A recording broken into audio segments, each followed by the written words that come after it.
हीरा दुनिया की कीमती तरीन चीज़ों में से एक है, लेकिन हीरा इतना कीमती क्यों होता है और हीरा आखिर बनता कैसे है। अपनी आज की इस वीडियो में मैं आपको इसके बारे में बताऊंगा। हीरे दुनिया में कब से मौजूद हैं ये तो खैर अल्लाह ताला की ज़ात ही जानती है, लेकिन आज से 300 साल पहले सब कॉन्टिनेंट में जहां आज पाकिस्तान और इंडिया मौजूद हैं, यहाँ से थोड़े बहुत हीरे मिला करते थे। लेकिन 1725 में ब्राज़ील से भी कुछ हीरे दरियाफ्त हुए थे, लेकिन इनकी तादाद भी बहुत ज़्यादा कम थी। लेकिन फिर एक हीरे का बहुत बड़ा खजाना मिल गया। 1867 साउथ अफ्रीका में एक 15 साला लड़का एरेस्मस जेकब्स दरिया के किनारे चल रहा था। इस दरिया का नाम ऑरेंज रिवर था। यहाँ इसको एक हीरे का बहुत बड़ा टुकड़ा मिला।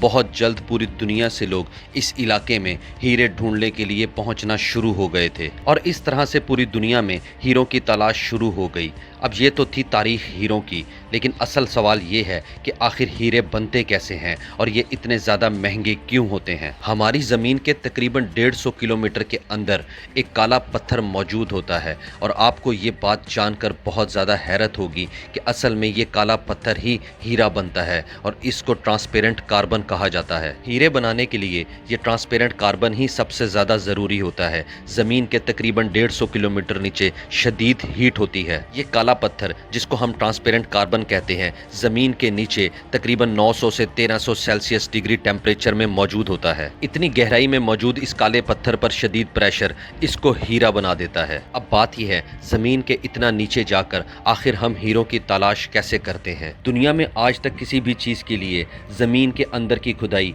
सिर्फ 12 किलोमीटर तक ही की गई है। अब एक हीरे के लिए 150 किलोमीटर ज़मीन के अंदर जाना नामुमकिन है। लेकिन आखिर फिर हमें हीरे मिलते कैसे हैं, ये भी एक अल्लाह ताला की अजीम कुदरत है। हीरे ज़मीन की गहराइयों में से आतिशफिशा लावा के ज़रिए ज़मीन के ऊपर आ जाते हैं। ये एक ख़ास किस्म का आतिशफिशा लावा होता है जिसको किम्बरलाइट कहते हैं, यानी कि हीरे ज़मीन के नीचे खुद ब खुद बनकर ज़मीन के ऊपर आ जाते हैं। अब आप लोग सोच रहे होंगे, जब हीरे ज़मीन के नीचे खुद ब खुद बनकर ज़मीन के ऊपर आ जाते हैं तो फिर ये इतने ज़्यादा महंगे क्यों होते हैं। असल बात यह है कि हीरों को ढूंढना एक बहुत मुश्किल तरीन काम है। हीरा जब ज़मीन से निकलता है तो ये एक पत्थर में फंसा हुआ होता है और इसको ढूंढना बहुत मुश्किल होता है। पूरी दुनिया में किम्बरलाइट रॉक्स बहुत ज़्यादा कम मौजूद हैं और इसी वजह से हीरों को ढूंढना बहुत ज़्यादा मुश्किल काम है। दुनिया में लोगों को हीरे की तलाश में तकरीबन 20-20 साल से ज़्यादा का अरसा भी लग चुका है और वहाँ पर ड्रिलिंग करना भी कोई आसान बात नहीं होती और इसी वजह से हीरे बहुत ज़्यादा कीमती होते हैं।